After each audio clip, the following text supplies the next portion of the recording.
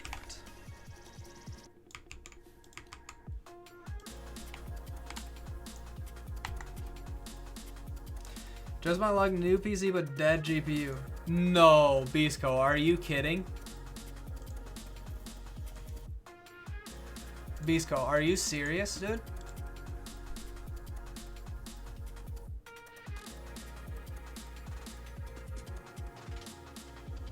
Like, completely dead, doesn't work at all, can't get anything going? Oh, Bisco. Dang, is it, who did you buy from? Will they solve the problem, or are you gonna get Lenovo'd?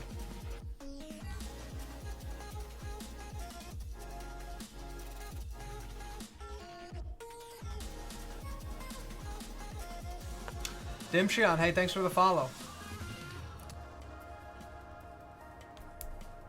What did we just get Lenovo'd about? Bisco got a new computer, dead GPU. So I'm hoping that he didn't buy it from Lenovo, so that he'll actually get a replacement computer.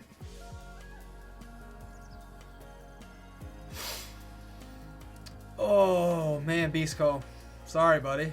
Have to wait to call them tomorrow. If they don't solve, then I'll def charge back. Yeah, for sure. Alright, I need to go grab some water. Don't worry about me already being drink. Uh-oh, Nightshade. Huh? Uh-oh, Nightshade. Please enlighten me on Lenovo. The Primogen. YouTube, Lenovo.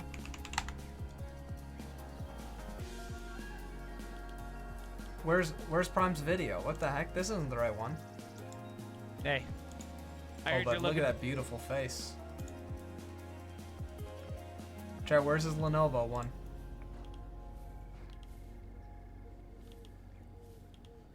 Where is it? Oh, wait, is it on his other one? Is it on the prime time? It's on the prime time, isn't it?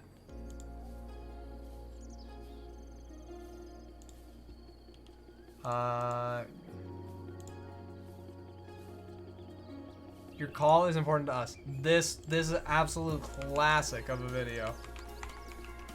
Commands, add, Lenovo. This is the video that you need to watch right here. Here, we'll give a preview.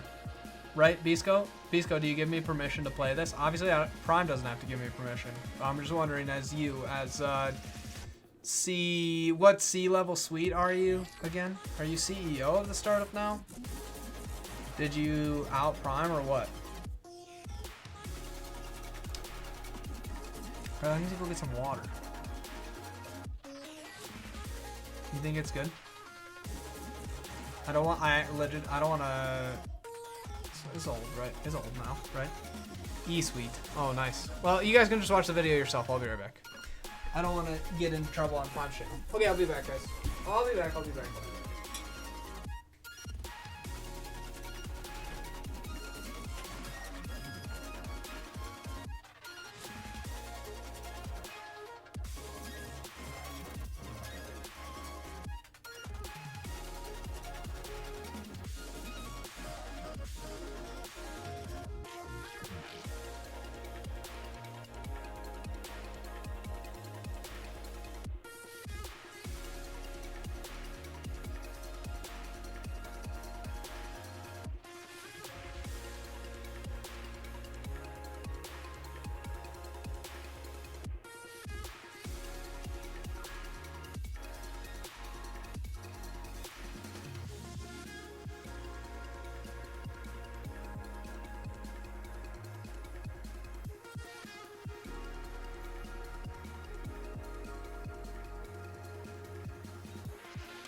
Oh, try plugging into motherboard HDMI. Oh, interesting. Yeah, Warforged, for real. And even bus set lines just works, you know what I mean? It's nice.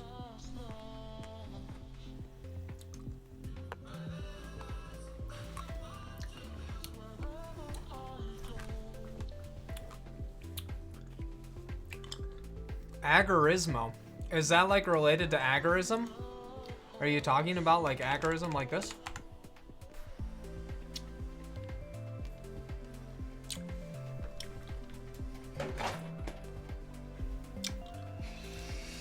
Thanks for the follow.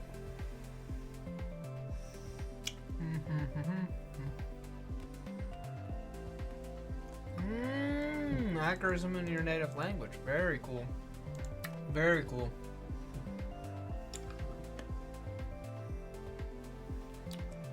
Portuguese? Or no?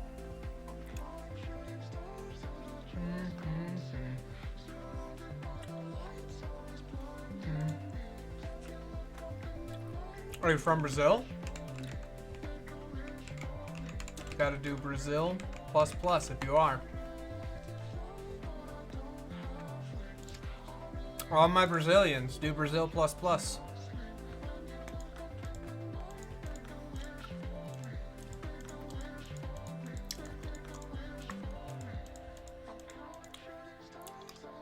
Canada plus plus? No, sorry. We don't do Canada plus plus here.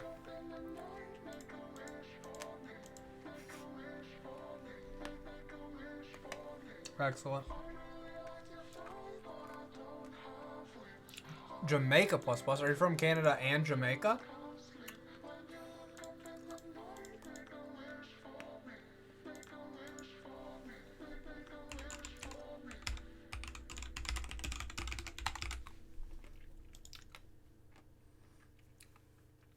We gotta do exclamation Brazil plus plus. Move to Canada from Jamaica 1 out of 10. Oh dang, that's pretty cool. Are you still in Canada now, Antonio? Midwest plus plus. Indeed, Polar. Indeed.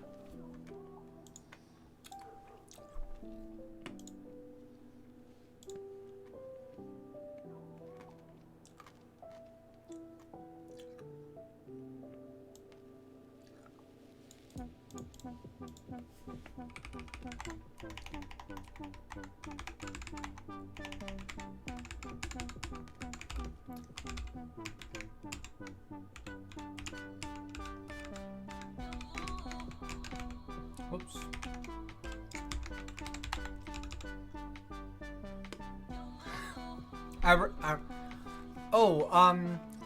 Alright guys, if your social security number starts with 312 plus plus, okay, nice. And now if the middle one is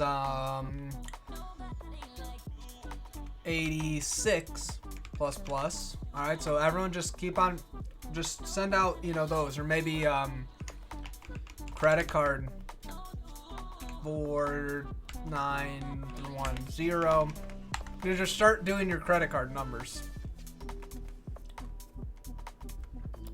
Yeah, that makes sense, Antonio.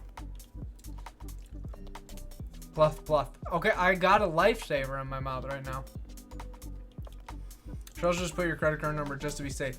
Watch what happens when I type mine. If I do CC underscore my number. Alright, I'm almost done. Oh, see, like Twitch chat, it just shows up. See, I can tell on my screen right now.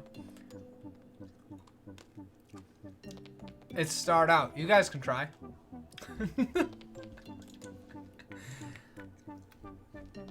Euclidean, that's too short, but it's all stars on my screen.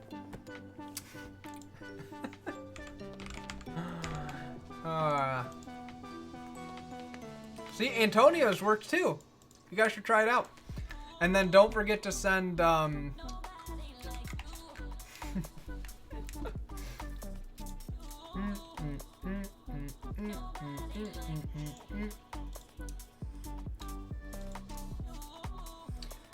Bro, you're a Twitch Drop master coder. It only works on valid credit cards too. So if you try and send a fake one, it's not gonna work, obviously.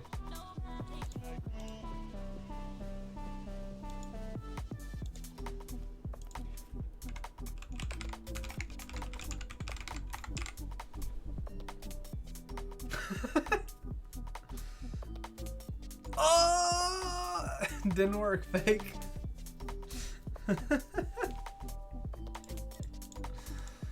Oh man. Oh, sorry. Learning machine learning. Actually, we're working on a credit card. Oh, you guys. You goofs. Goofs and gaffs over here.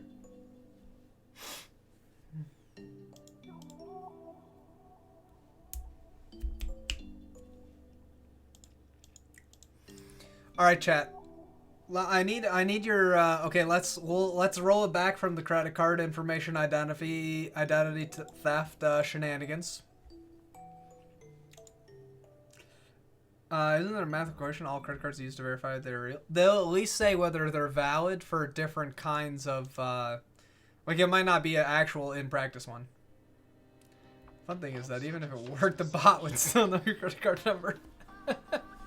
Excellent point, Arrow. Excellent point. That's a solid point.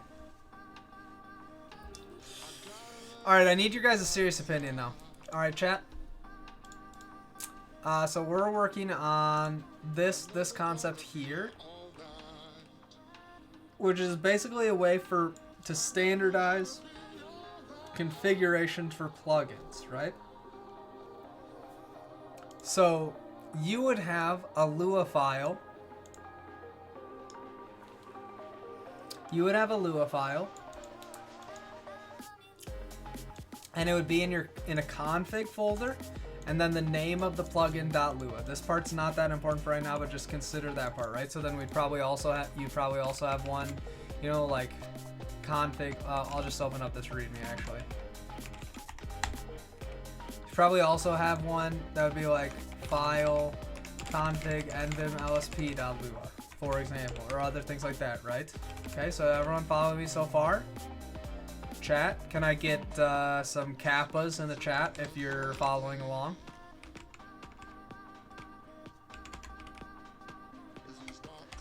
Alright, spam kappa if you're here.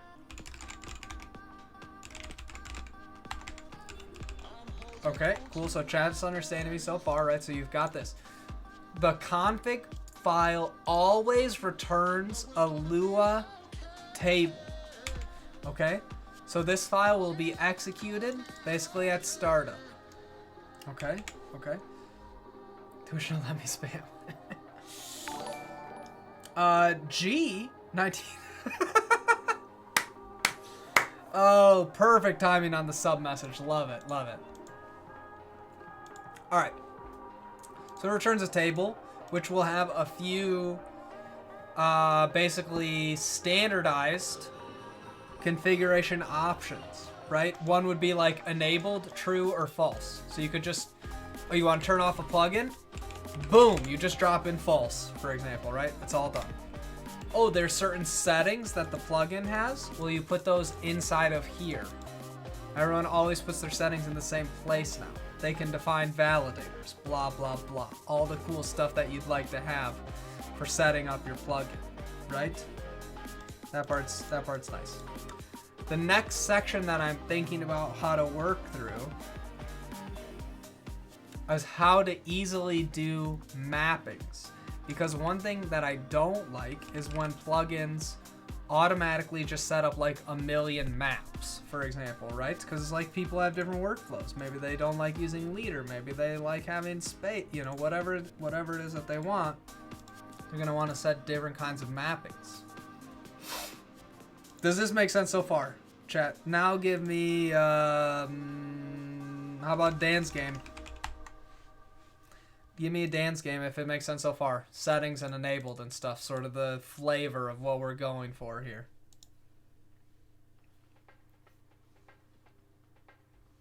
Capital D, capital G for Twitch noobs out here.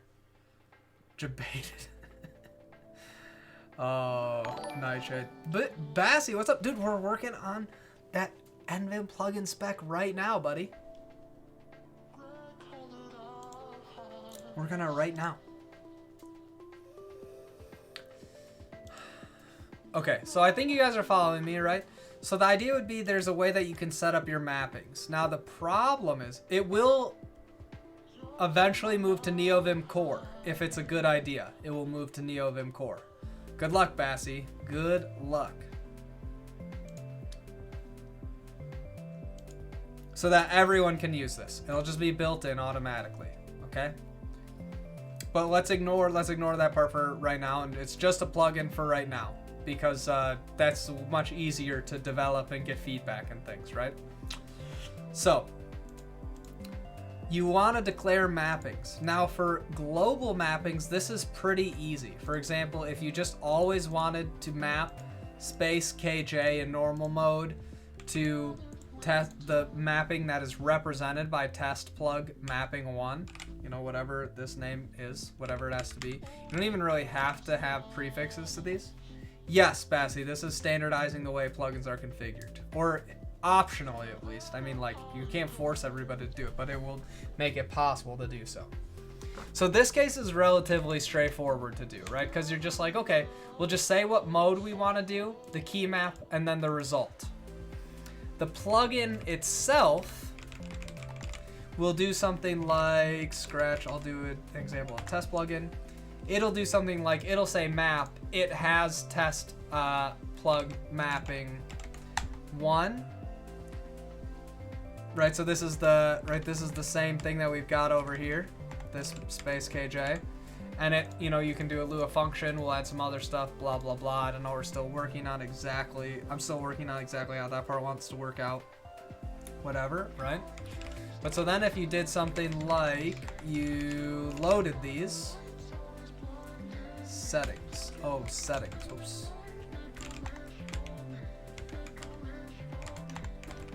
Let's just disable that for a sec.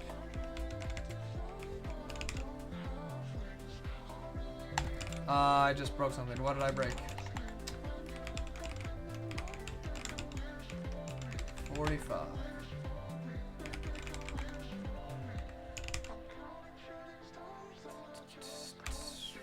Did I change the way the maps are?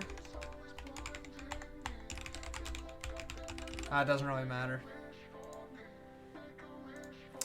But either way, you'd be able to execute this with space KJ, right? I broke something when I was playing around with writing some other code, but that's okay.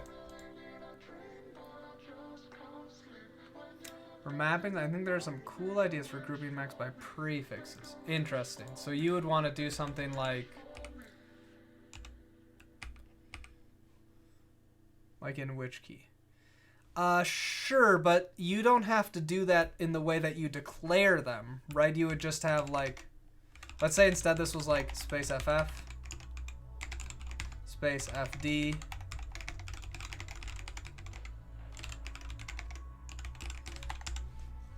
like which key could analyze this here and do stuff with it, right? But I don't think that,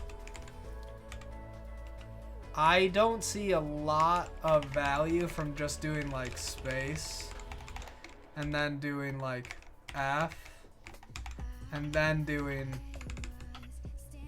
I don't think that that gives you a lot of value over just listing the things that you want. Like this is a lot easier to read, I think. Just write your things and then do sort, and then you'll be okay.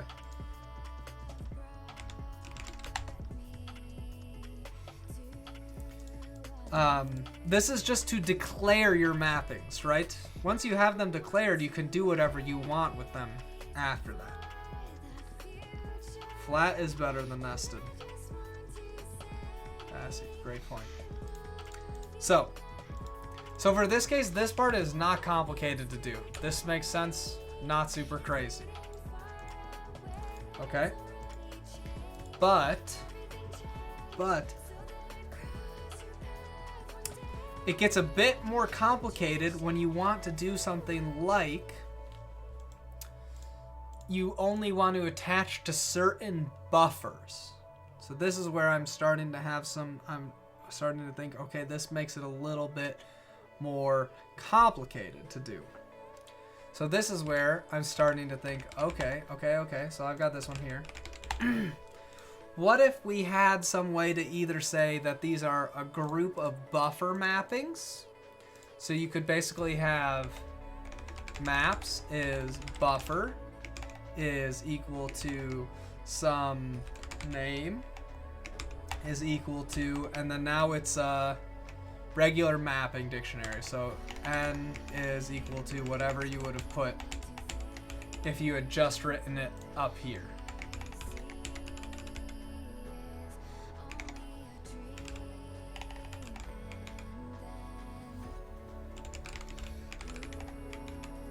I don't know, right? Like you could do something, oops, leader J,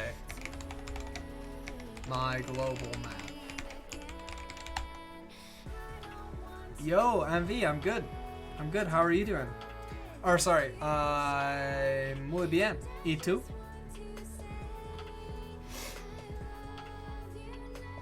How come I never know when you are live? You gotta click the bell. You gotta click the bell. You should be able to get notifications. It's like at the bottom of the Twitch window.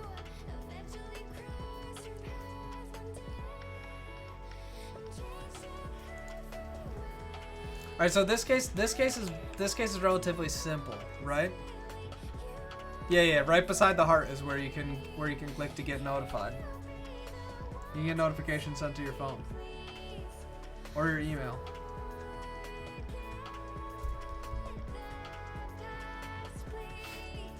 You guys smash that bell, okay? Right now, smash it. Well, so Alex, that's part of the difficulty, right? That's part of the difficulty. What with this is sometimes you only want to set it for certain groups, or maybe buffer isn't even the right thing. Maybe what I want to say is group. I don't know. This is what group equals custom equals. I don't know, but this would be a way. Oh, nice. You're watching Mastermind. Very cool. What would be the use case? Here's an example. For built-in LSP.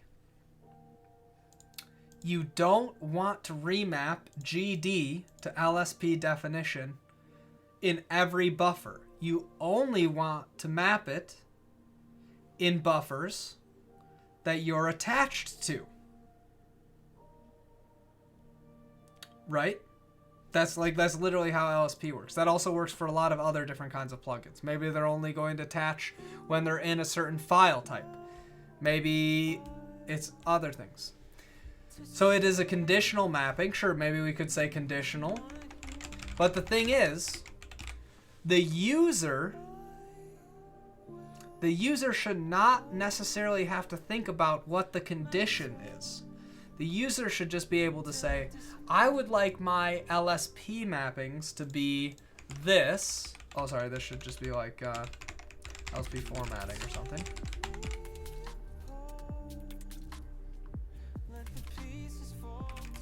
And then the plugin itself will be the one that chooses what needs to happen when. So the plugin will be able to say something like, you know, local on attach is function, blah, blah, blah, end, right? And let's say we have our local plugin is something from require our plugin, whatever, right? We could do, you know, plugin apply maps, LSP, buff number, something like this, right?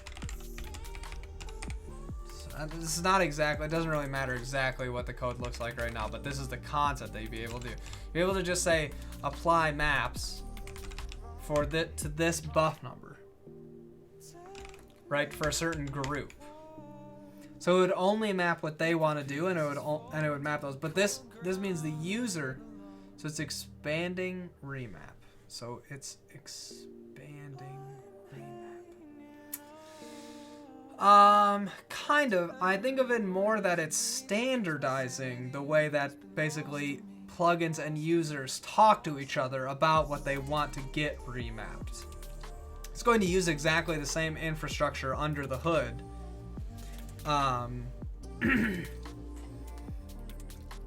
But right, and the user shouldn't have to know about it, right? So what I'm trying to do is I'm trying to make it so that the user doesn't even have to write this on attach code. They don't need to know this. What they write is they copy and paste this into a particular file. That file always works for everybody. Right? They have this Lua file, you just copy and paste it into config/nvimlsp.lua, boom, you're up and running. Nothing else you need to do. Or you copy some little part. So plugins will automatically enable the mapping if its conditions are present. Right. So a plugin basically says, hey, I have this group of plugins that I want to manage. I have this group of, a plugin says I have this group of mappings that I want to be able to manage. They can map it under any circumstances that they want. And unmap them at any time that they want. Right? Because the plugin is going to be the one that's controlling that idea. So how would they do this generically? What do you mean, how would they? Which one is they? Alex. Jay Lenny, hey, thanks for the follow. Appreciate it. Which they are you talking about right now, Alex? How would the plugin implement the check? So there's two parts. There's two parts. The first one would be that they could do something like this. This is not, I haven't written the code yet for this. Let's just pretend that this works. Map group or something like that, right? And we could do something like this. And then we could say LSP. Let's just say that we do this, right? So now they've created this map group, LSP. So then maybe they do something like declaration is equal to, and then we can do something here. Let's just say that it's like a string command luavim.lsp.buff.declaration.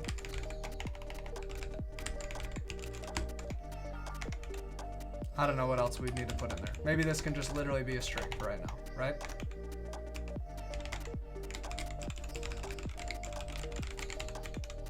Oops. Etc., right? Joshua Bezalio, thanks for the follow, and XJers, thanks for the follow as well. So the plugin basically registers a group, or we could say register a group or something like that, right? Or register, I don't know what the name is yet, but this basically, but where's the check that LSP is present? So this is part one. Part one is they say, I have a group of key maps I would like to register. Right? I want to register this group of key maps. In this case, it's LSP. Then, somewhere else in the code,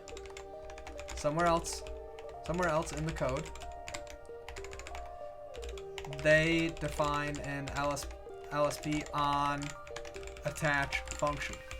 Should I be watching out for a PR tonight? No, I don't think so. So let's just say they've got this function somewhere. LSP.onAttach here is a function. And, right? Okay, so there's code up here, and there's code down here, right? And let's just say this takes in a buff number or something like that. I don't know. I don't know exactly what the code is, right? But they have some other code. Then they would do plugin.apply group LSP buff number, like this. So at some point they register the group and they say what things are available, potentially with defaults. Okay, right? Default equals GD or something like this, right? Or GD.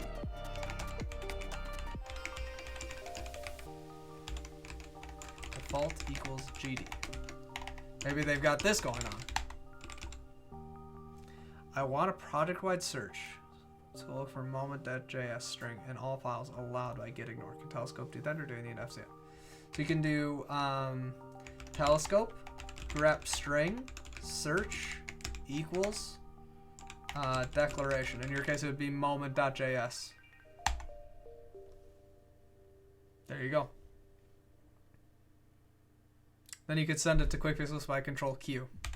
This means plugin can reuse a set of predefined conditions. I don't know. The condition is still 100% up to but so MV, I would remap that to be something like this. Lua require telescope dot built-in dot grep string search is vim.fn dot input. This is typable.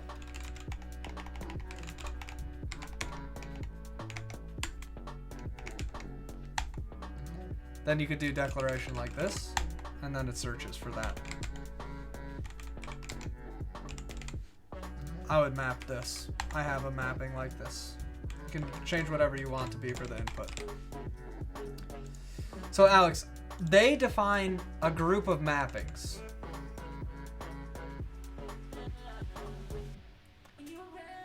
Right, so a plugin always chooses when they would want to apply this group.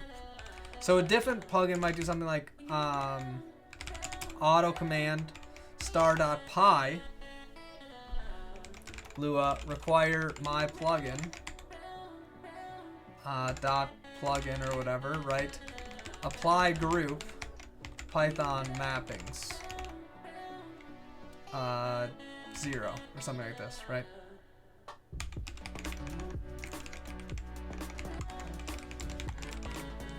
But they have, at some point earlier, registered a group of Python mappings that they want to make. So this defines like a specification of a group of mappings, right? That under certain circumstances you're going to apply for them.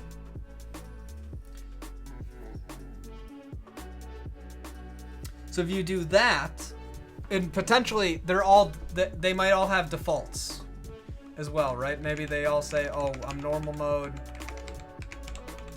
I don't know how it would work. Maybe, and I don't know. I got to figure out how that would work. Yeah, Alex, you're getting way too fixated, I think, on how does the plugin apply them. The plugin gets to apply them whenever it wants to.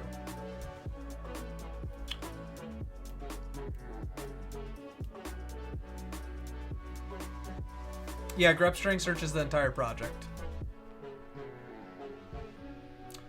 We're defining a way for users to say what they want it to do. How does this normally happen right now? You have to do something like let g my plugin, mapping 1 equals space ld or something like this. Okay, let g my mapping plugin 2 equals space lf instead of ld or something, right? And then they'll be like, okay, now I'm in Python land. Okay, I'm just gonna go through each of these g variables and then I'll set them using what the global variable settings currently are when we enter this buffer.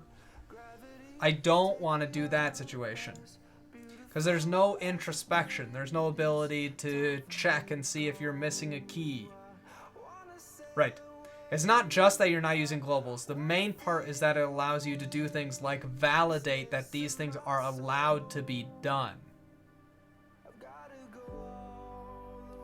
Live grep runs the grep in your current telescope window. Grep string runs a search with that string and you can fuzzy find over it. So Alex, what could you do then? Oh, now that you've registered groups, you could declare a schema of all the possible mappings that you can do under certain circumstances. So NVim LSP could say, hey, we have declaration, definition, go to reference, we have all of these. Here's all the ones that you have. Here's a description of them. Here's what our default mapping is. Do you want to use our default mappings? Oh, you do? Okay, then you're done. All you do is you do LSP default equals true. And then you just get rid of this code here.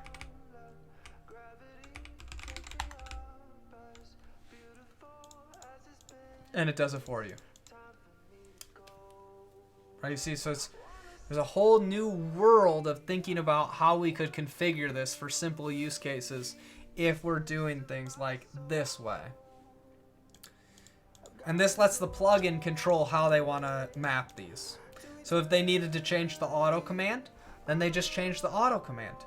Unlike before where the user maybe had to copy and paste the auto command into their init to say when they were going to do this or when they were supposed to enable it. Or the user has to remember to put on attach in each of the ways that they're loading up a server. We can eliminate that, hopefully. Or at least make it simpler.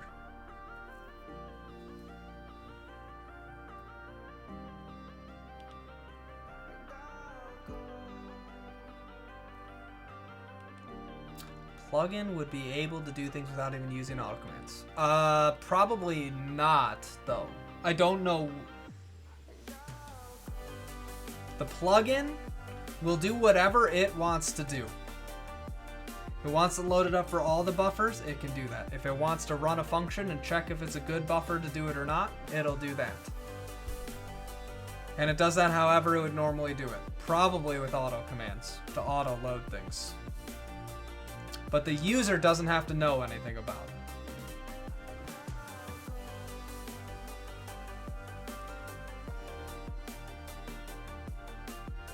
Right, they're not directly related. Another example would be like, oh, if you want to set up OmniFunc automatically. Well, we could do that too, because you could do something like this. Set OmniFunc equals true. Okay, now you've got OmniFunc set, and VimLSP can handle that for you. Right, yep, exactly right, Antonio. And the plugin can verify that the user is only mapping valid things. For example, let's say you were typing this out for yourself, and in, whoops, that's not where I wanted to go. So you're typing this out for yourself. You get here. You do this, right? And instead of declaration, you type decoration. Is there any way currently for anyone to possibly check if that is a valid mapping or not before you execute it and you get a cryptic error about calling a nil value?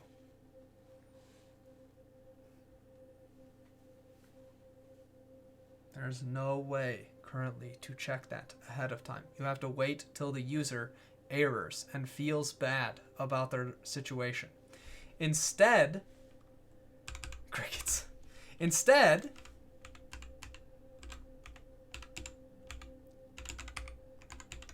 you could do something like this, right? Whoops. You could do something like this, and each of these are validated. Oh, sorry, you typed LSP decoration. That's not a valid LSP grouping key map. A haunted memories of switching Neovim straight to Lua. It would say, this line is an error. Not valid. Hey is the liquor. Interesting name. Thanks for the follow. I don't know.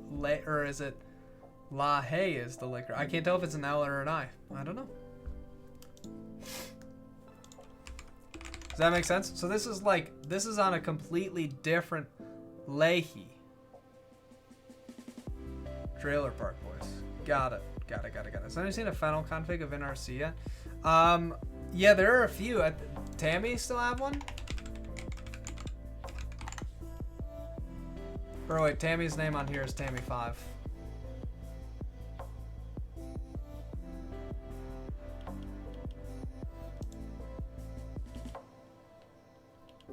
Where's Tammy's config files? Tammy?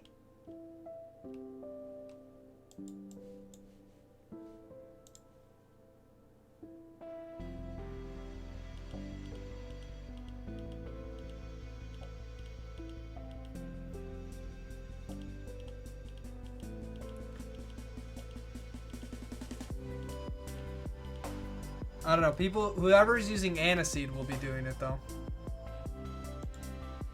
This is the one where people have done a lot of things with it. You can probably check oligals. Files. Packages? I don't know.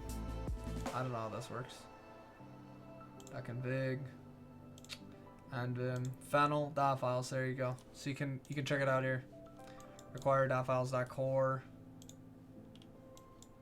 Bunch of just stuff going on here. Mappings. No remap. JK escape. There you go.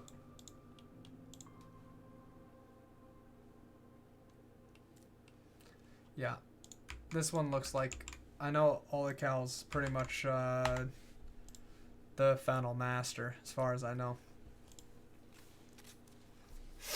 Okay. What time is it? 10 o'clock?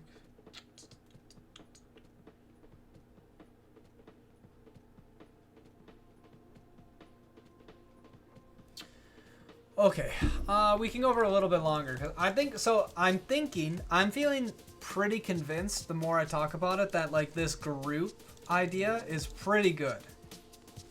This group idea is pretty good.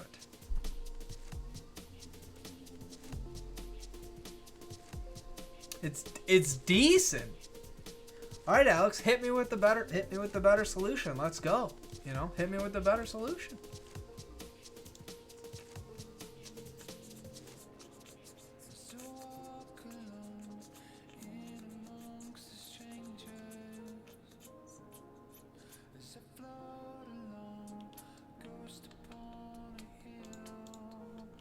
Oh no, I mean I like it. Oh, okay, gotcha. This Lua thing might be onto something. Oh, Alex, you're not in the U.S., are you? This is what is decent the word? No. Shoot, I'm trying to think of what the word was.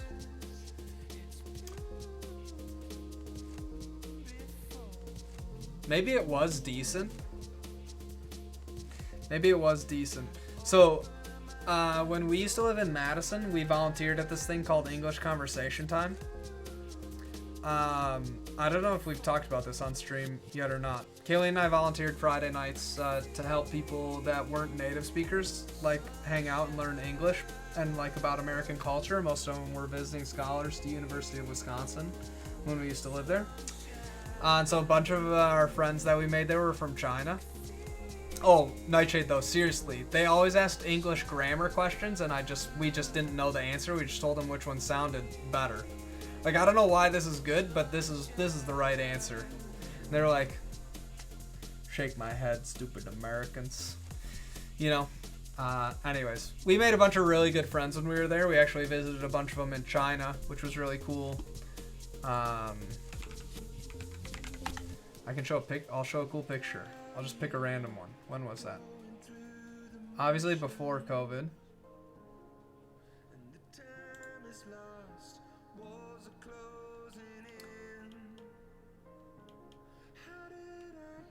I'll pick one from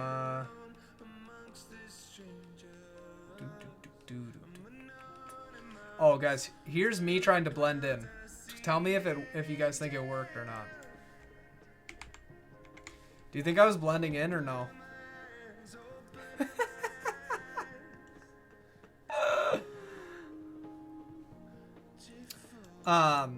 English is a trash language, not gonna lie. So anyway, one of our good friends there kept on saying that things were decent. I'm pretty sure it was decent. And we thought they were just saying like, oh, it's kind of like average or okay, because that's when Americans say that something's decent, we usually mean that it's like average. You know what I mean? But they were saying that it's like really good quality. So we were super confused when sometimes they'd be like, oh, thank you for the food, it was decent or something like that. We'd be like, okay, I mean, my bad, Well, obviously we weren't offended or anything. We thought it was hilarious, but yeah. Anyways, it was just funny.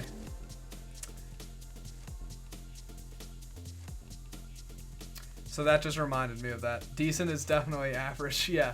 Like for Americans, we're like, we hear decent, we just think literally it's like average.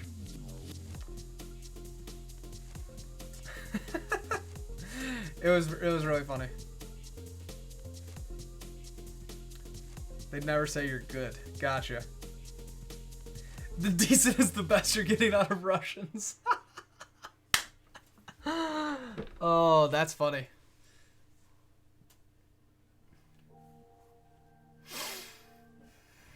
But anyways, that just reminded me of that.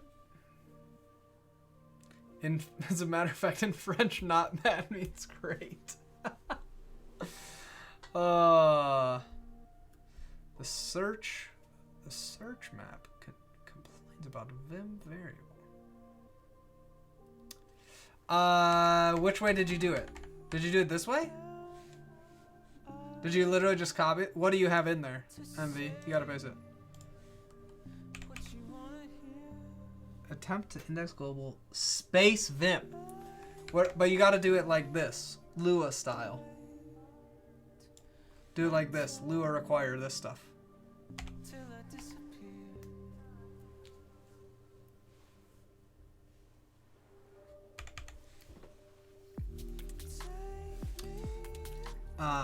Anyways, yeah, that just reminded me of that. We were pretty confused at first. Then we explained. It was yeah, it was funny. That was like the kind of stuff that we always did.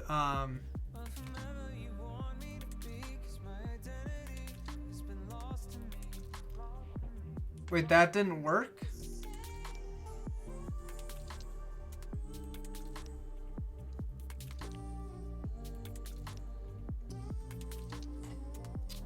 Maybe you have a weird character in there? Maybe try typing it out manually. Like, did Twitch chat may have gotten you bad characters? That would be my guess. Maybe just try and type it out yourself and see if it gives you the same problem. But yeah, that was the kind of stuff that we always like talked about and explained to people at English Conversation Time. It was fun. I miss going. It was really nice.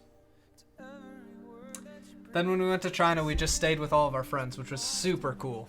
It was really fun. Cause like, so when they were in Madison, we showed them like a bunch of American stuff. Like we took friends with us to like go to Thanksgiving or like other things like that.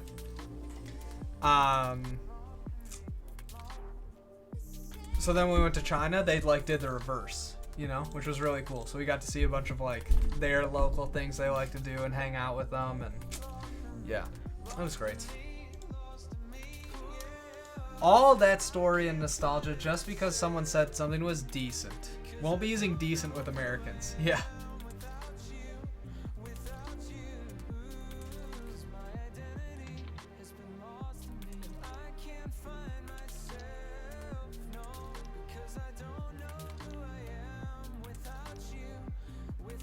Back to the point. Yeah, back to the point. I do like it. Okay, great.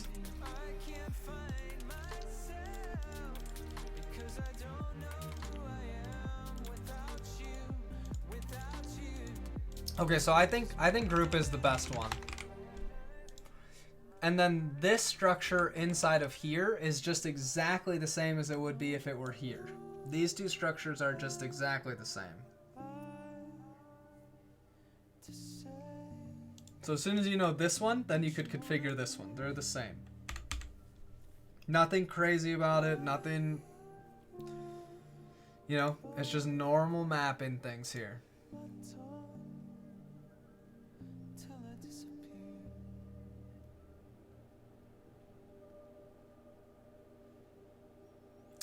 How many groups would a plugin need, and what would you define outside of groups? So the top one at the top is always applied. Yep, so this is basically global mappings here. So an example of ones where you might not need a group would be like if this were for telescope, leader FF might be telescope find files or something like this, right? Telescope's a bad example because it's a bit complicated in like a lot of ways, not just from a configuration standpoint, but let's just say leader FF was that. Or if you were doing something like compy, right? You could have like control space.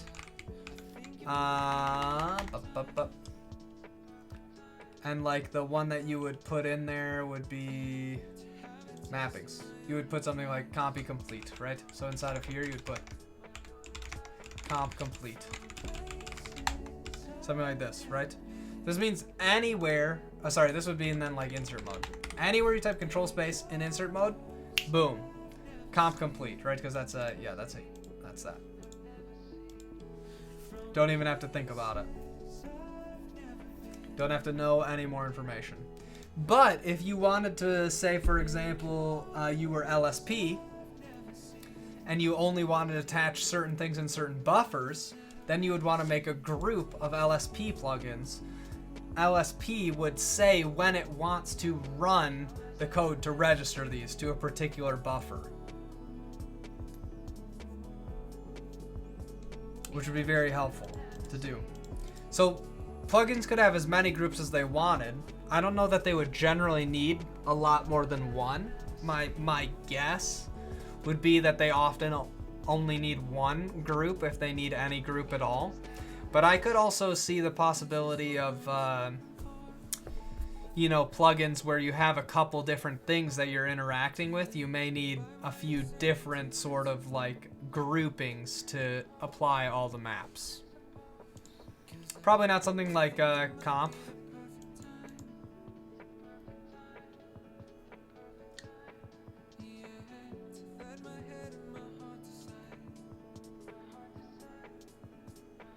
Does that make sense, Feldio? Is that a satisfactory answer?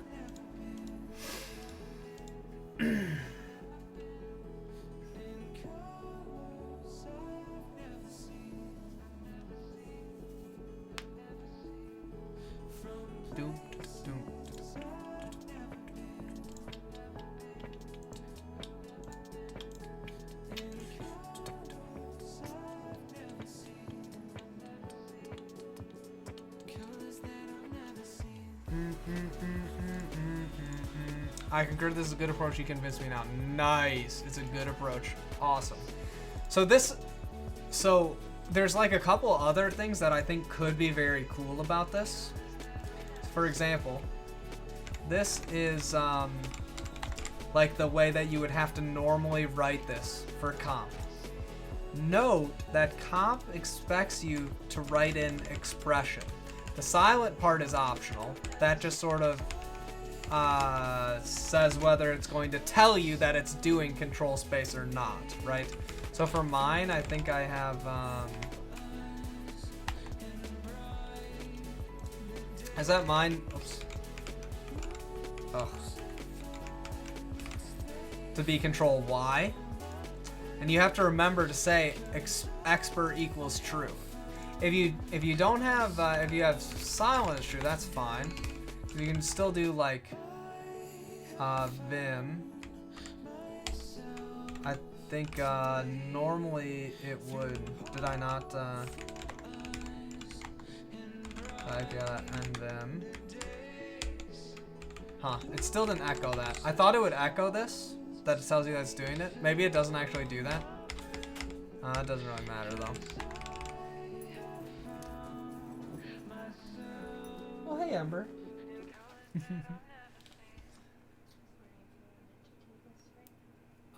Yeah, we could probably do that right now. Are you gonna go to bed soon then? Okay. Okay, chat, I'll be right back. I gotta go put some medicine on Ember's back for fleas and ticks. Is that what we're doing? Yeah. Okay, flea and tick meds. Well, you guys can say hi to her really quick. Actually, 5 things. Hey, doggy. Wanna be a sponsor for that surgery? Oh, man. Okay. I will be back in a little bit, chat.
Okay, we're back.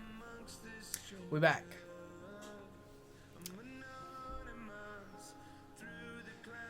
It doesn't die, but the results are empty. Also, the command bar has...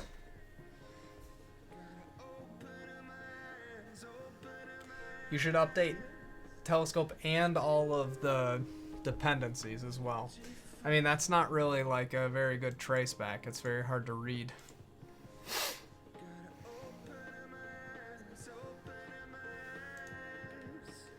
Alright. Alright, 1 second, chat. 1 second. Gotta read something.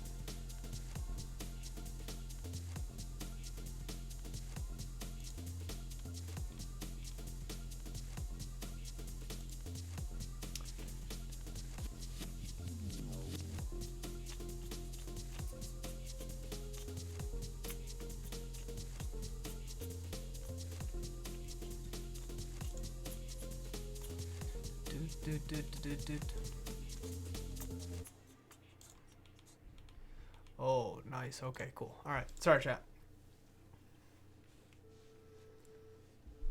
Okay. Oh, we're leaking again? Oh, the wrong way. Okay. I think it's probably just that I need to move this over slightly. I don't know. Whatever. Whatever. All right.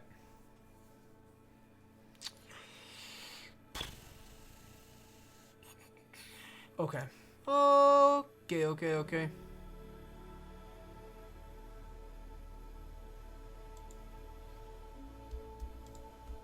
We can try and implement some of this right now. We can try and implement a little bit of this, and then we'll go to bed. We should call this map group.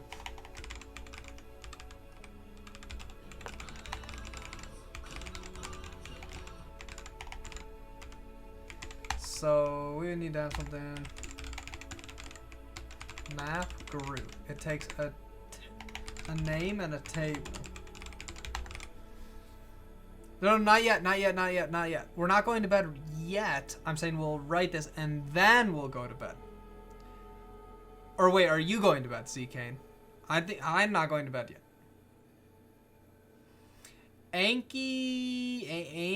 Anchietta Jr. Thanks for the follow.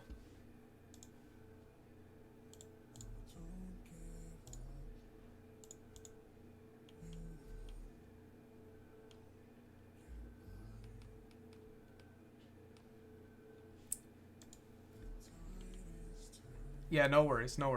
It's easy to get confused.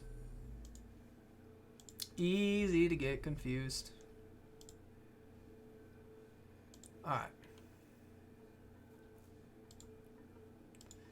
Okay. So I don't know exactly what the best interface would be yet for this. I guess we can split this. We can look at... No, not this one. Test plug.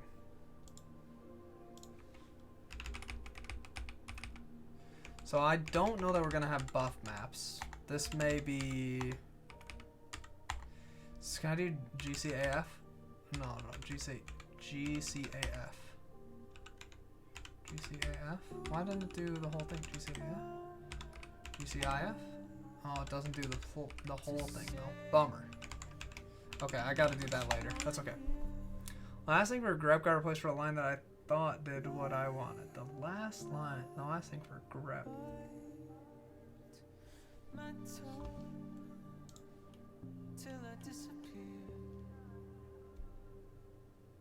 I don't know what you're saying now. All right, so groups.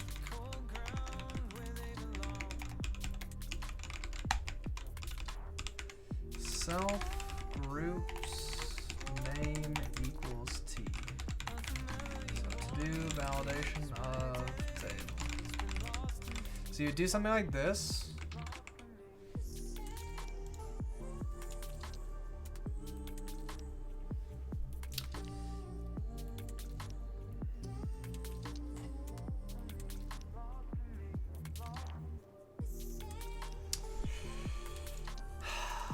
If you had to specify a default mapping,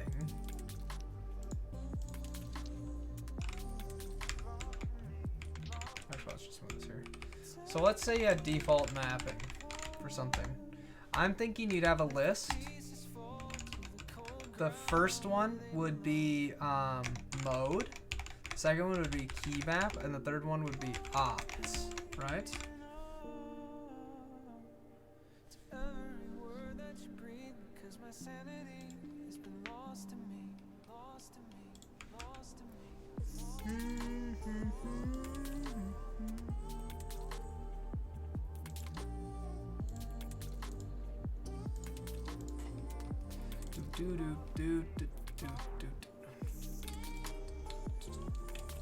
Sorry, I just gotta check something again.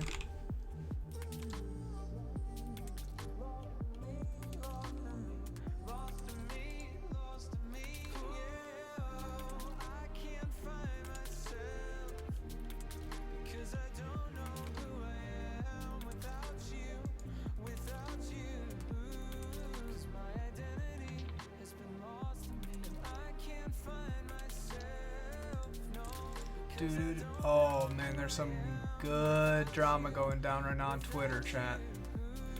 Not gonna post it though, you gotta find it for yourself, sorry. You gotta find...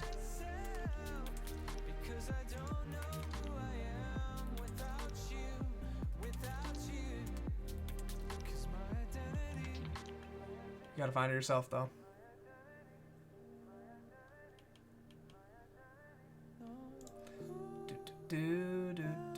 Oh, Chad, there's some good drama. Come on. Give us a hint.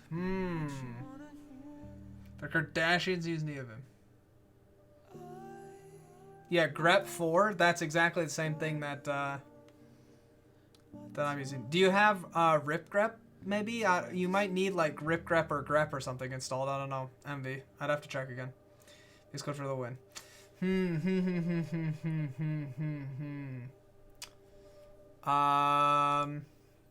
has to do... No, we're not gonna say. You guys you'll hear about it soon, I think. You'll hear about it soon. I just can't believe it's going down right now. I guess it's on Twitter. You guys can see. I don't care. Yo, what's up, Alt F4? There's just some interesting responses going down in the comments now. It's going down right now. Like, right now. I was surprised what's going down there. It's going down, though. In the spotlight. Yeah. You can follow. Hunker down. Guys, don't be mean though. Okay? Seriously, don't be mean. Being mean is not the way to be a better person. But you can read this and be confused. That's where I'm at. That's where I'm at currently.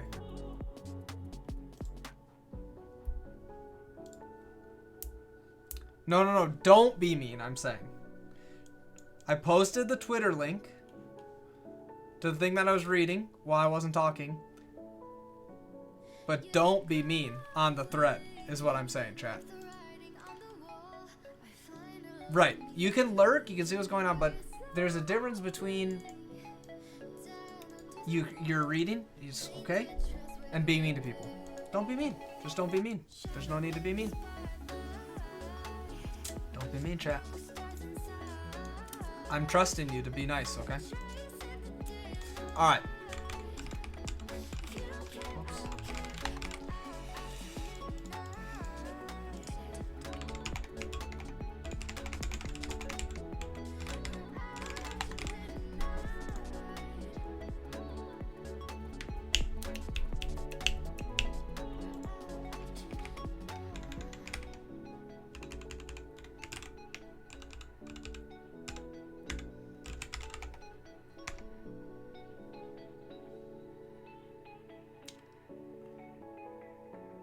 I have a new split corner and I've closed tab next to that, so I close the window. Wait, what? Are you gonna stream for much longer? Broccoli Rob, which one? Oh yeah, yeah, I saw that one as well. Oh shoot, did my I think my every once in a while Brave is just literally completely dying on me. Okay, 1 second, chat. We're gonna switch to just main cam because I'm gonna have to restart Brave, and I don't remember if I have any work conversations up in any other tabs. We're gonna Brave P kill Brave. We'll start this over again. I don't want to accidentally be like, oh, hey, here's our Google Docs. Oh, hey, here's your docs with your manager talking about how cool you are at work. Cool, dude. Okay. Okay, I think we're good. I think we're good. I think we're good. I think we're good. I think we're good. Okay, okay, okay. We're back. You guys can see my screen again now. Okay. Just take all posts on Twitter, sarcasm, etc., unless otherwise noted. Yeah, it's not always a bad plan.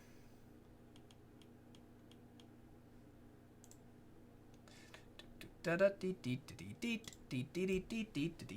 we gotta turn our music on again. Or I could just sing. What do you guys want? I could just keep singing, or we could turn the music back on.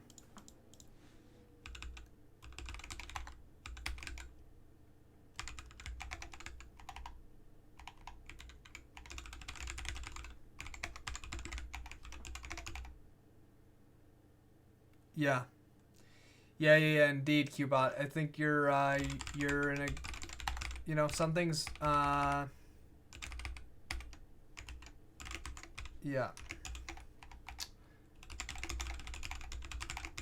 Yeah. Yeah.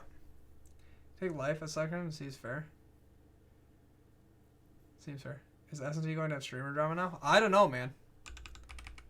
I don't know. I hate streamer drama. I'm not gonna do drama. Don't worry, Warforged. Hey, thanks, Alex. Yeah, I'm probably gonna go to bed soon-ish, cause I mean it's 10:30. I'm gonna probably go to bed in the next 30 minutes or so.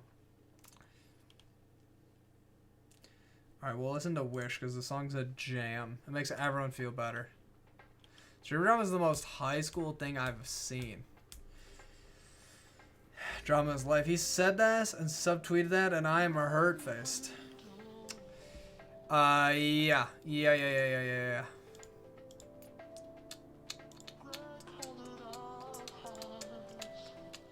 Travis had the same people problems. He was the Roman Emperor. He did not solve them. He just wrote the meditations.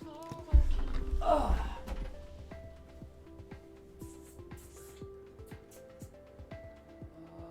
Oh, is it upstairs? Thought I had this down here. Shoot, chat, I was gonna look so cool. Oh, here we go. Oh, I got it, chat. Hey, yeah, you guys know me. Just hanging out with the meditations. You know how it is. Just got it right here. You know, interested in any other classics that I might have? You know.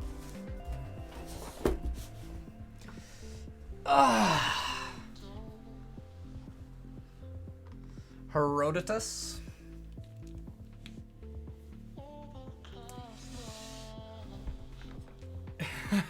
Yeah, see you later. Alt F4. Have a good one.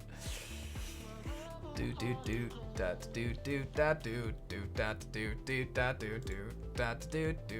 was learning about war from classical and started literature arts class.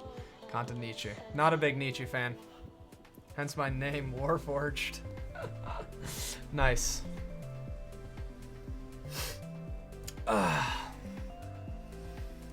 Doom doom ding doom ba dee ba dow.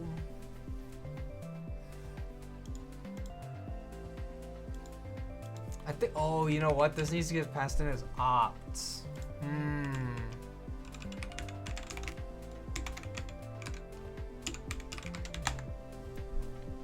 know, more Sun Tzu in my life.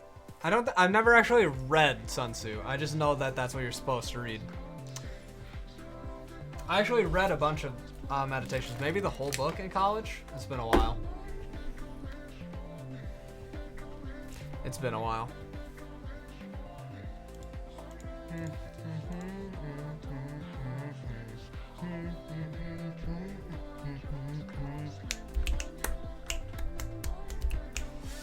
MV, can you install ripgrep? Do you have ripgrep?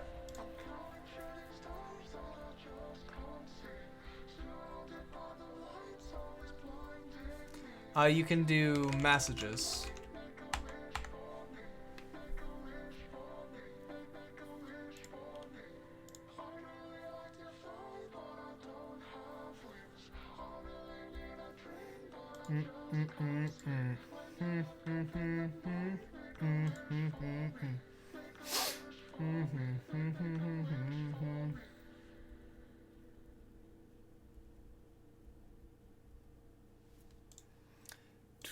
But no Aurelius.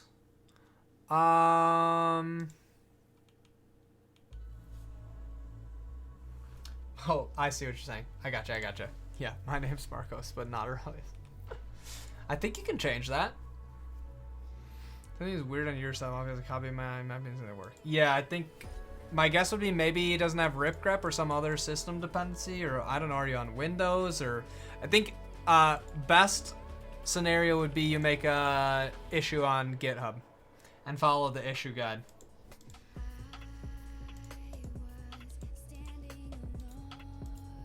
Sound is true, no remap equals true. Default is normal GD.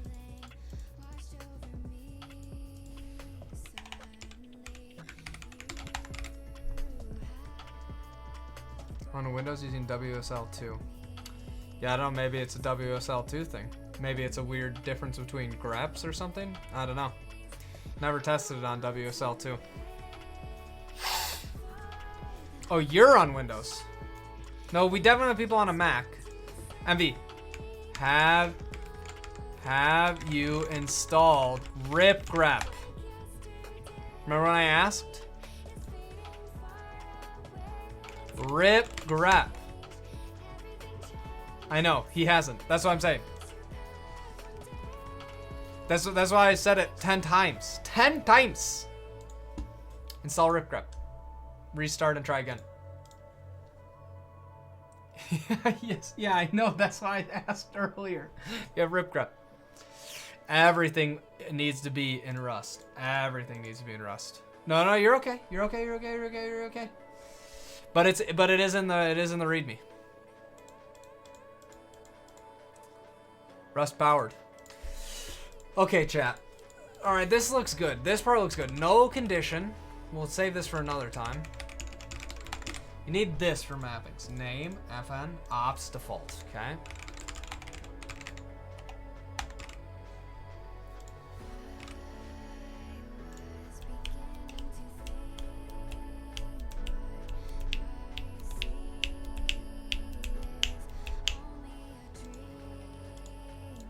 Okay.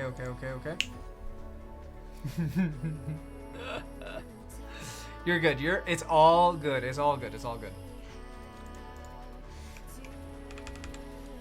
Okay. So if we go back to Interface, we do this here. Plug maps. Actually, let's do it like this.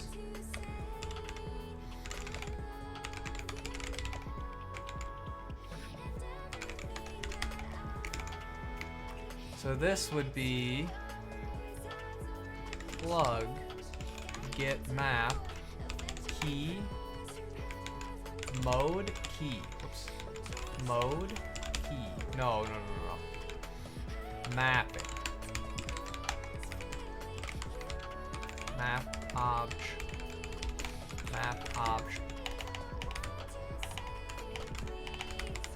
But no, what would be better is we should do apply like this.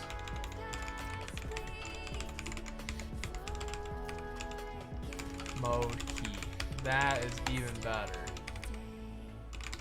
Alright, so now what we need to do here. What do we need to do here? We got plugin.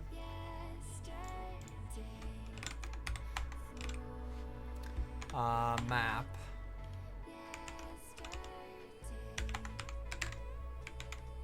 Local mapping. We'll call it key map or something.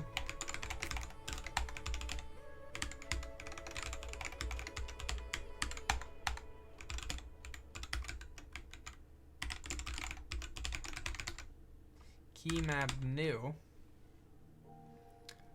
Obj and return set meta table. Obj.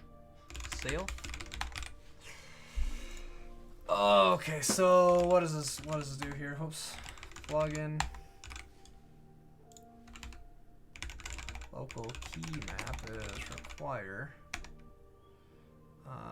Vim interface dot map dot key map dot key map key map.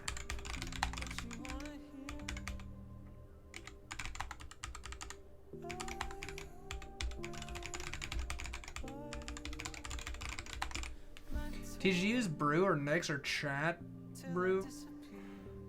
Brew or nix? Wait, what do you use for icons? Just like, so I have non-icons. Just playing around with it a while ago. You can check it out. It's in my .dot file somewhere. I don't use brew or nix. I've never used Mac before. Never used Mac basically.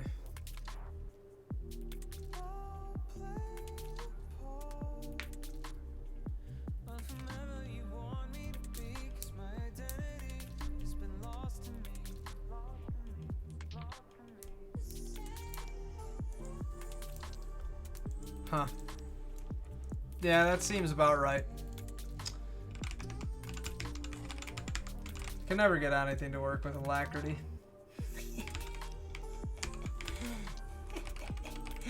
Got him, chat.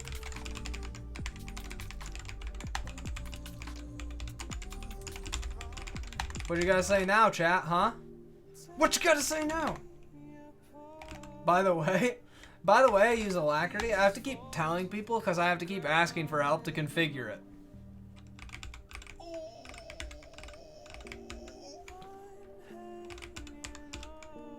Dang. Nah, alacrity seems fine, honestly. Like, legitimately.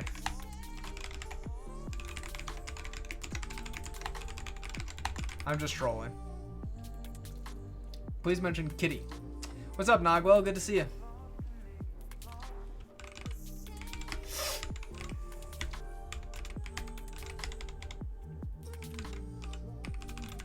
Map.apply.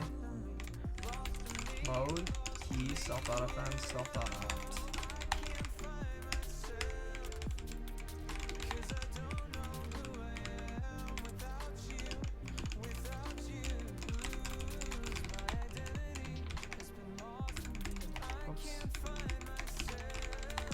Have you heard of Western?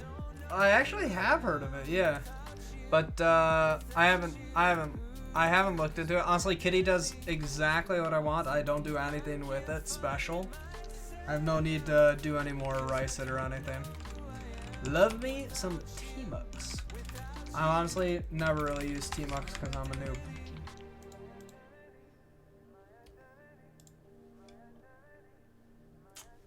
Don't know what to tell you guys. Sorry, just a noob.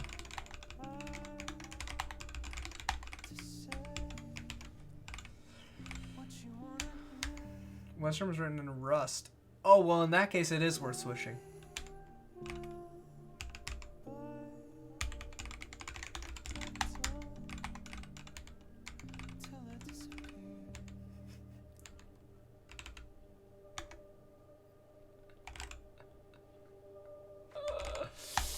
Oh, guys. Honestly, chat, I'm not kidding. You guys are fun to hang out with.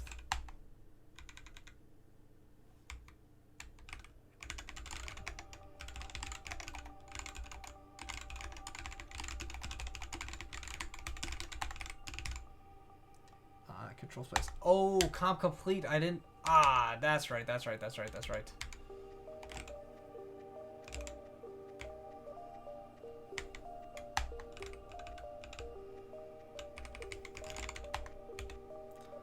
Oh, that's the one. That's the one.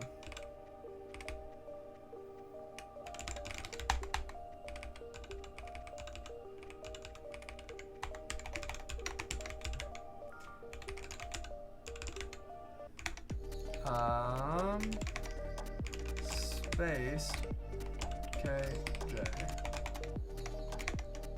Test plug mapping 1.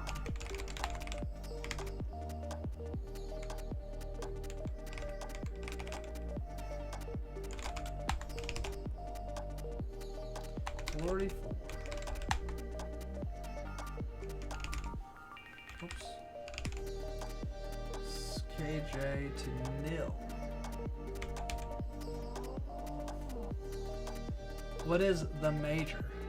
Rest has to be self-house now. Have you only worked for open source shops? No. This is my first job at an open source company. I don't have any problem with closed source code.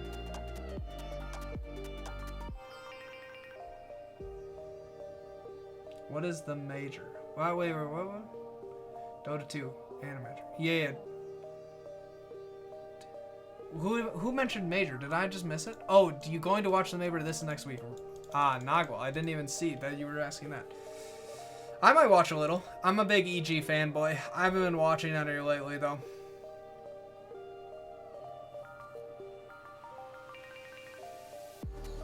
Hear me out, Rustify everything. Yeah, I know, guys. I know you want Rust everywhere. Yeah, no problem, MB. Telescope an alternative to Nerd Tree? In some ways, yeah. In some ways, it's much closer to like FZF though. Although you could replace a lot of usage of Nerd Tree with Telescope. Lizard and I got a Dactyl, not a Moonlander. Heard good things about Moonlander though. Corn Cube is really keen to about that. I'm suffering all day. Yeah, Nagwal, no kidding. I've been an EG fan for a while. Used to watch RTZ streams.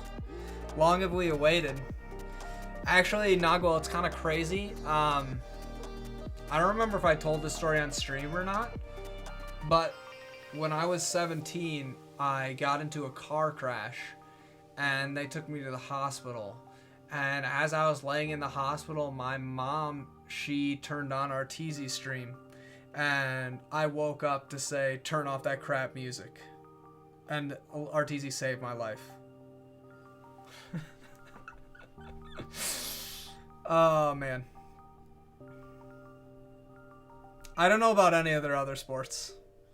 Esports either. Oh, man. What refactor tools does Neovim have? It depends. If you're using LSP, then lots of them.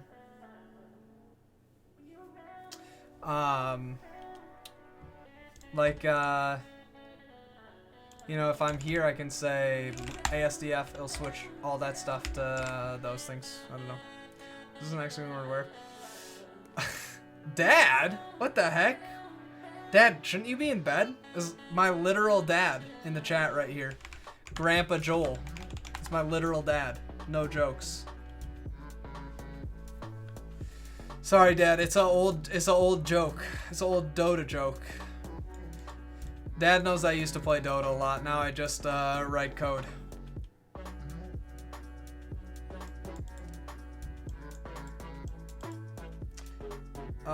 Finally, I remember the question. I'm supposed to have Vim schedule errors. What? C-Kane, what one? I don't know what you're talking about. From Dota 2 to coding. Yeah, well, coding was a lot less painful. Oh. Mode.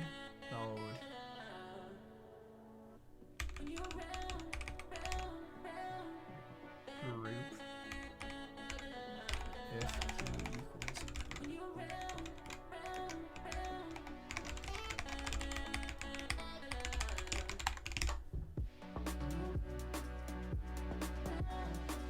Oh, mode. Whoops.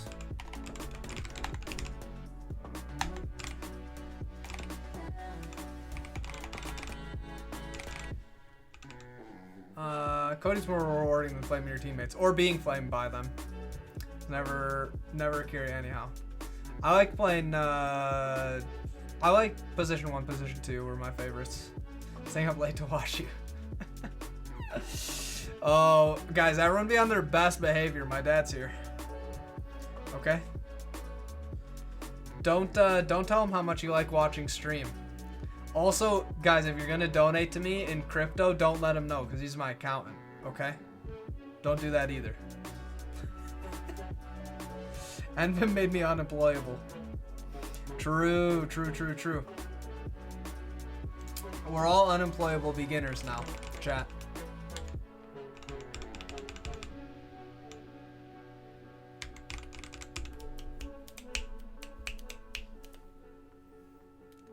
Error executing vim.schedule Lua callback. User share and then match a nil value. Yeah, that looks like LSP Trouble did something wrong.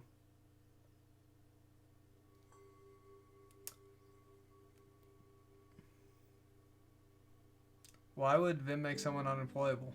No, only Neovim makes people unemployable. Diogo. It's a little hard to explain. We'll explain it on a different stream. It's a long story. A long and complicated story, chat. I switched to Envim. Fired. Immediately. Oh, that's the thing we haven't done yet. We didn't put opt inside here yet, did we?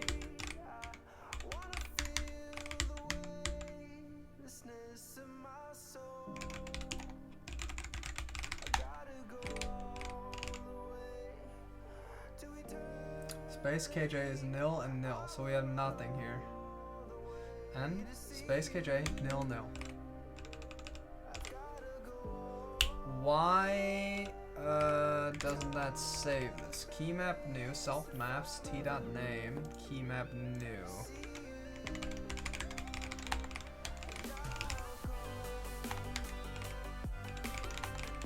What? Default is nkj, that part doesn't matter. Name is this. Self.name, self.fn. Should be able to do self.fn, self. Oh, is it? Did I say opt? Classic. Classic, chat. Just missed an S there.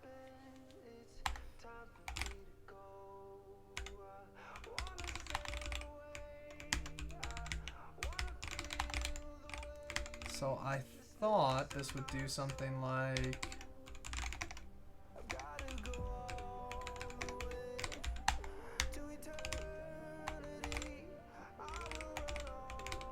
map space KJ.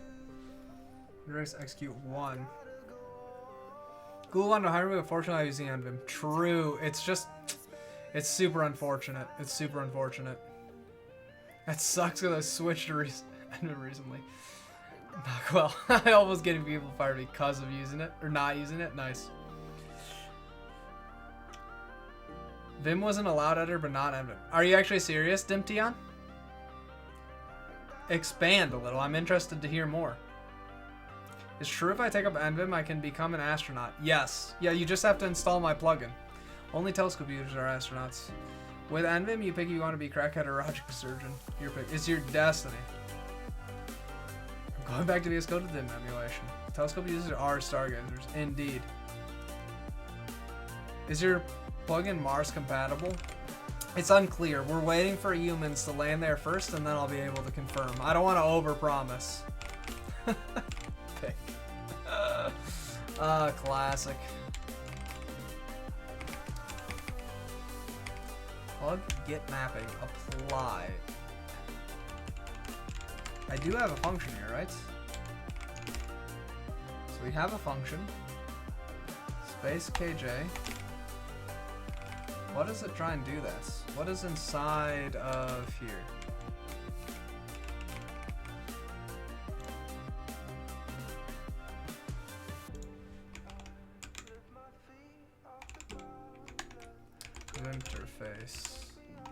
Vimterface ID. Oops. Any news from Suntrips? They haven't contacted me. Jeff, for those of you who don't know, I need your help desperately. I need your help desperately to get us sponsored by Sun Chips. Seriously, this needs to get retweeted and liked. All right. This is a serious situation here. Hey, chat, have you guys seen what I'm eating today? It's the tomato garden salsa Sun Chips. I even wore my red shirt to match today. I know you guys know that I love them, and so many of you have been influenced to buy Sun Chips because of me. Thanks, this has been literally craving for Sun Chips, craving some garden salsa hard, best chips I ever had. I've sold out, yeah, but to Sun Chips, okay? It's allowed. It's Sun Chips. Okay, chat? I just need a few more retweets and likes, and I think we're going to get there. It could be worse. I don't know if it could be much better than Sun Chips. The Dactyl's awesome, MV. I like it a lot so far. Oh, did Demetrion tell us? You need to go through complex steps on new software and then it was too niche. Ah, I gotcha. That makes sense. That happens at a few places. Yeah. All right, Sun Chips letting you know influence purchase. Exactly. That's exactly what we need. Right. Like I could have accepted sponsorship from Lenovo.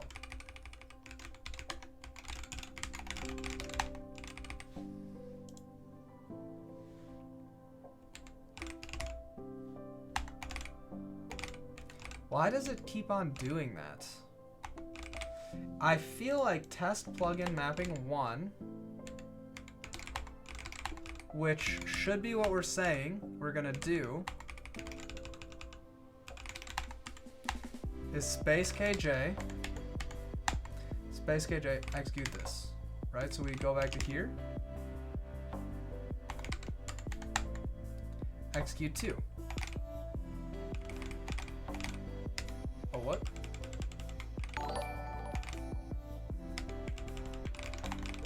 Wait, did it just do something now? I actually don't even remember how expression works. Helps expert. Peak subbing. Thanks, buddy. I feel like stop chat saying the L word.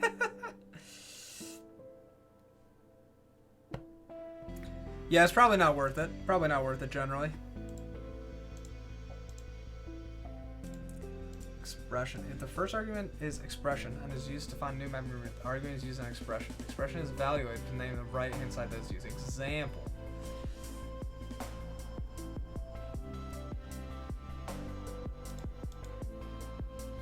So I thought if I returned this,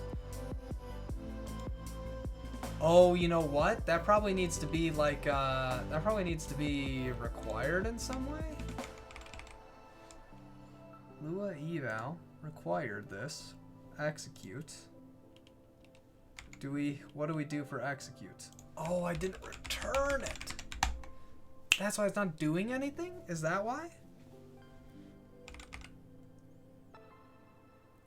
I don't know. Let's try again, shall we? Oh, it worked. It worked. Okay, nice. We got to go back to here to our test plugin. Go to here. Okay, cool. Dang, I'm hungry. Where to get food? Sun Chips. Dota 2 attitude, obviously. Sun Chips is where you need it.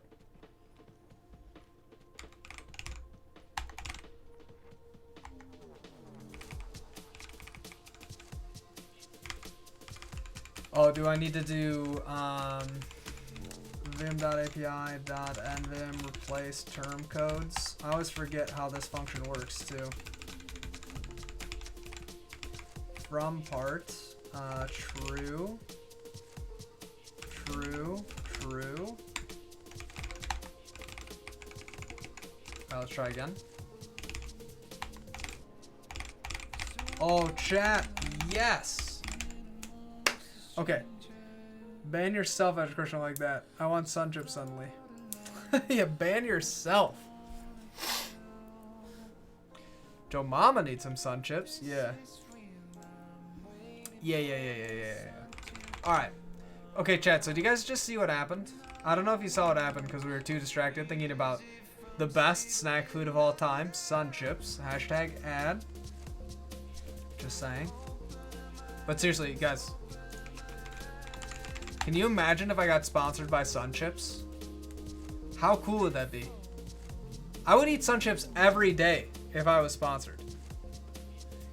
Well, Cubot, it doesn't really matter if I believe that or not if they're going to be my sponsor, you know what I mean?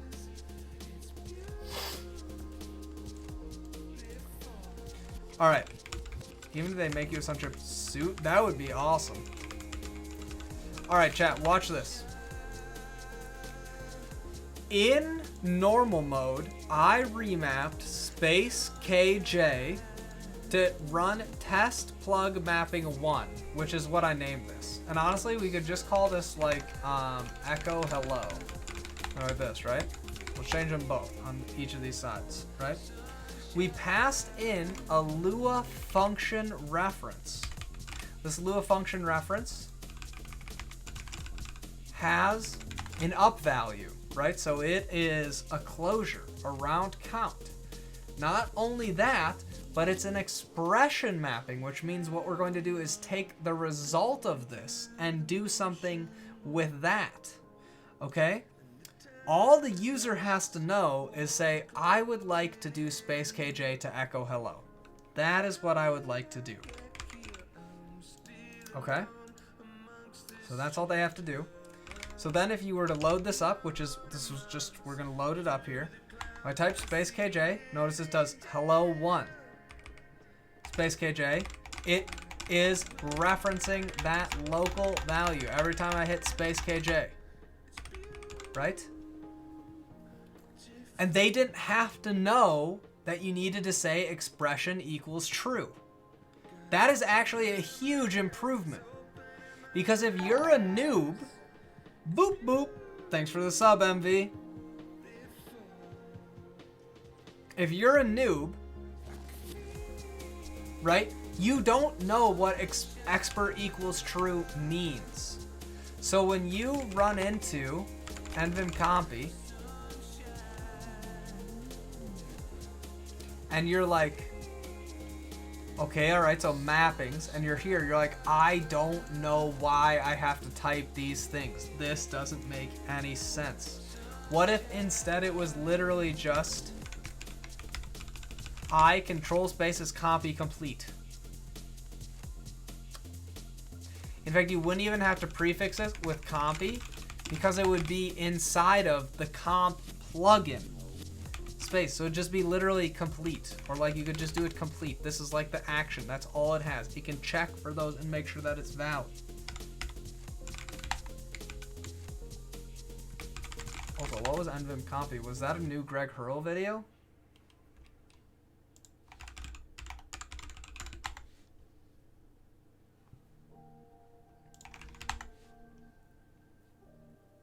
Oh, it was LSB Saga. Okay. Love Greg. If you guys aren't watching Greg, you're missing out. Namespacing even. Yup.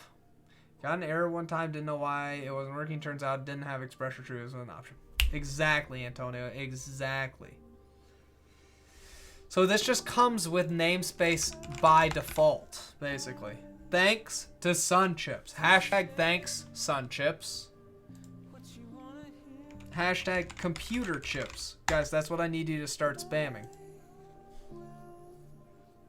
I have heard of Neovim too. Yes, Jarvis.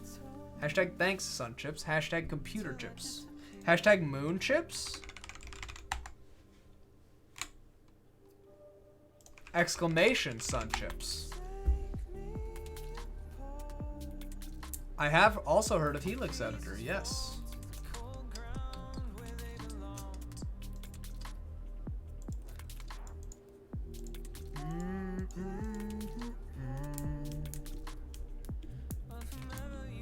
Helix seems pretty cool. For those of you who don't know, it's pretty cool little plugin. It's inspired by Kakun and Neovim, I think. And okay, chat, be honest with me. If you had to pick something that this looks like, what would you pick? Just saying. What would you pick? Can be anything.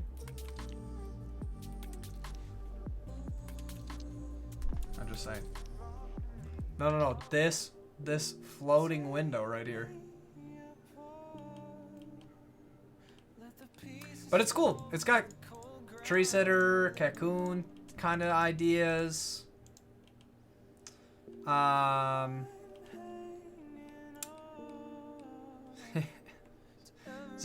Ban Zero Night right now. I'm just saying, those are a bunch of the defaults that we used right here.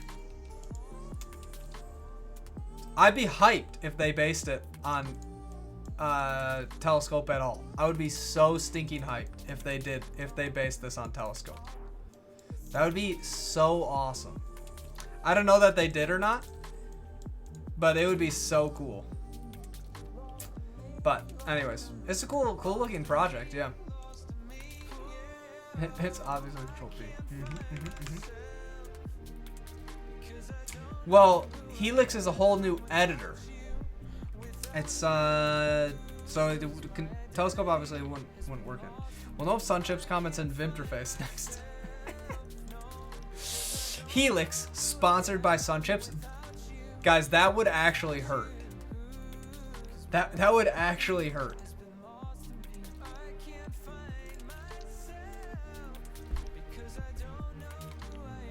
If Helix got sponsored by Sunchips, I would be in pain.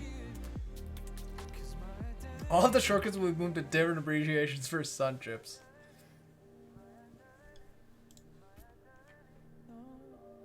Sunchips look good.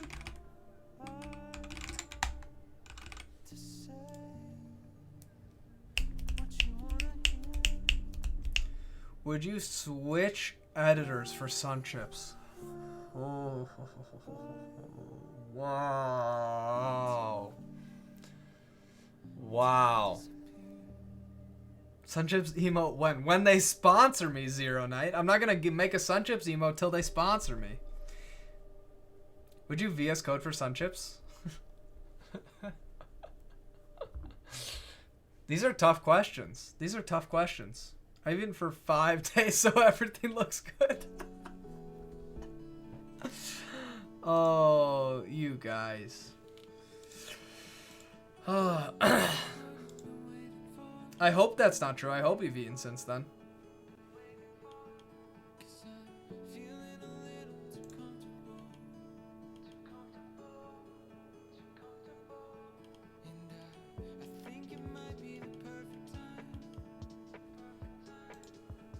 Do you have some Nakos LP set up? If it's closed, that's caused. With configuring awesome.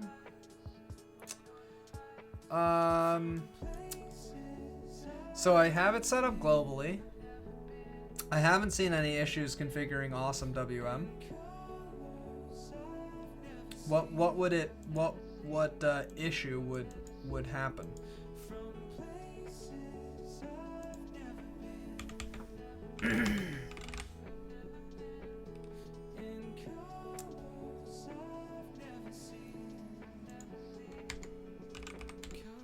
It does. I hope you've eaten in the last 5 days.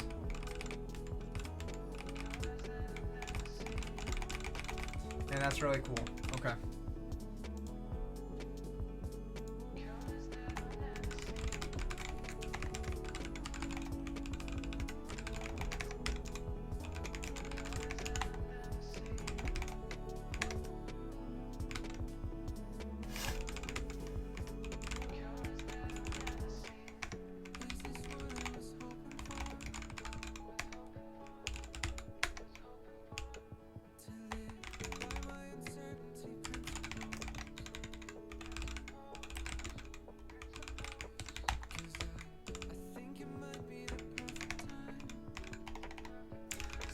Space.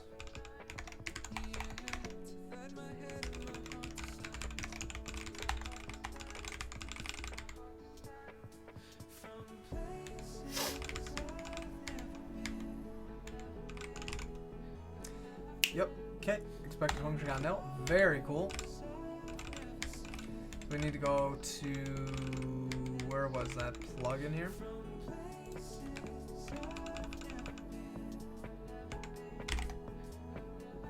Self dot fn or self.command, then there must have fn or command.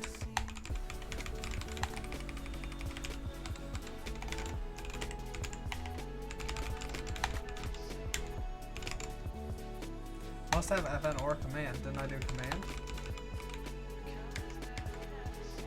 Oh. Whoops. And. Right, because I know logics. Must have fn or command.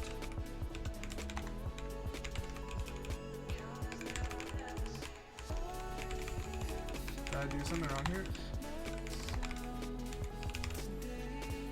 Map 75 must have fn or command. What am I doing wrong?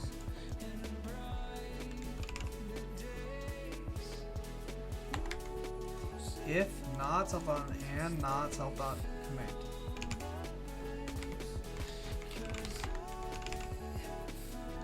I have self fn right here. Oh, there we go. I got it, chat. There we go. Expected function got nil. What was it with some Pego page series and why did it a little? Wait, are you being serious? You really haven't eaten in 5 days? Jarvis, I need to recompile source for getting vim.opt? Yes. Or maybe Nightly has it now if you normally download or something. Mostly for them, I'd add vim.table where it doesn't belong in the awesome configs. That's an interesting point. Yeah, I don't know, Nogwell. I mean, honestly, I don't change my awesome config that often.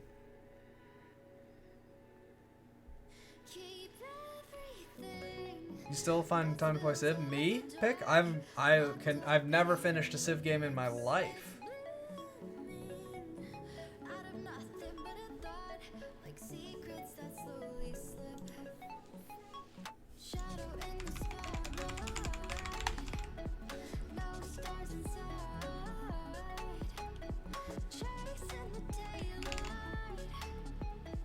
Expected function got nil. Plugin 16.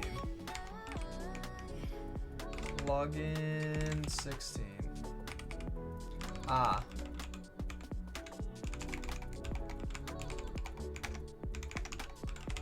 There we go. That's the problem.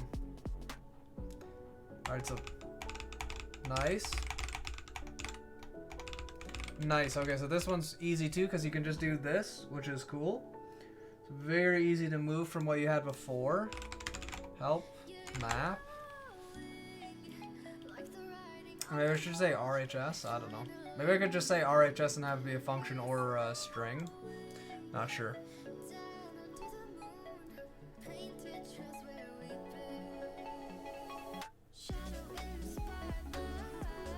Yeah, De Morgan's Law, Dota 2. Add a 2. I mean, what would such data doctor say? Yeah. Hitokiri Batosai TV. Welcome. It's good to see you. Good to see you, buddy. I like to fast for about a week each year. Dang. Pick for you, it can count.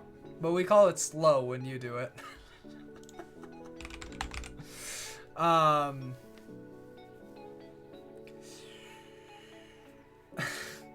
So plugin spec plugin spec is this idea that I want to standardize a way that we are setting up I mean booed at that joke. Trying to standardize the way that we interact with Vim plugins. So it will allow plugins to register themselves as some plugin, define some endpoints, and do a lot better validation, a few other things. And as well as do things like register the fact that they would like to do certain mappings. And users, instead of having to know lots of things, they will just be able to basically, in an almost declarative fashion, specify what mappings they would like to use for different commands. Interesting, MB. That's very interesting.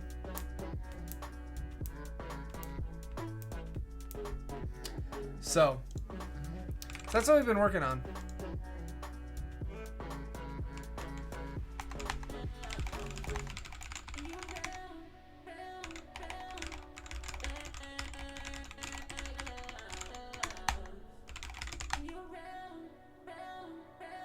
See, this is borderline taking over the world stuff we're working on. So this is in, you can see the project here.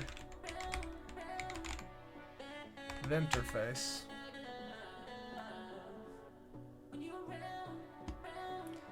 So the idea is kind of like you could do something like this. You have a config file. It just returns a Lua table. Some plugin registers itself as that name and says, hey, I've got a mapping that I'd like to do here. And then you could, they sort of talk to each other that way. Oh, it's 11:15.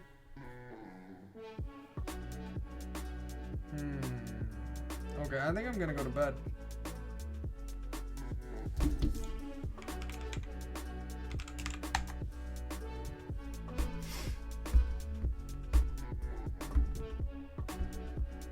What's Alt F4 doing? Time to raid. Hey, there's us, chat. It is awesome indeed. Blockchain and OCaml.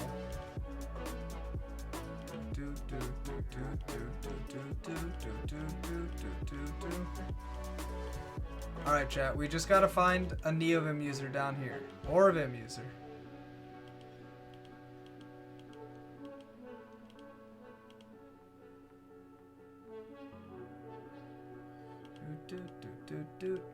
Oh?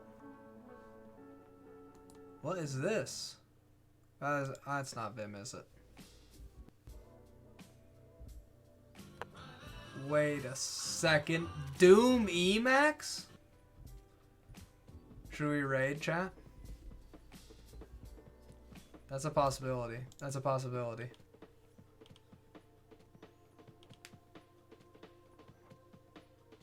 Let's go. Smart, Qbot. Yeah, this is outreach. This is outreach time. Okay, chat? Now remember, chat. I just rated him, I think, recently. I thought at least, Nagwa. Oh, is it Nagway? I'd never even noticed those are I's, not L's. Have you heard of the wonderful new programming language called Fennel? It allows you to configure Neovim via Lisp. Smiley face. Like this, chat, okay? That's what you need. That's what you need on the raid, okay? I think I just rated him, though, Nog.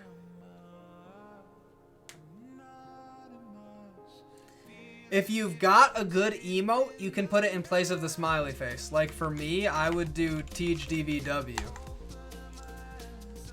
But if you've got Primogen W, you can put that in. If you've got Primogen Harpoon,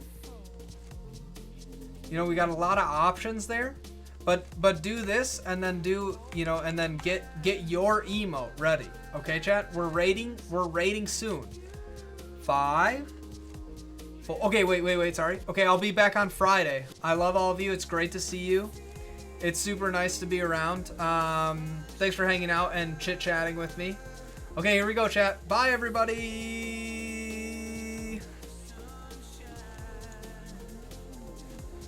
Okay. Some very naive stuff there.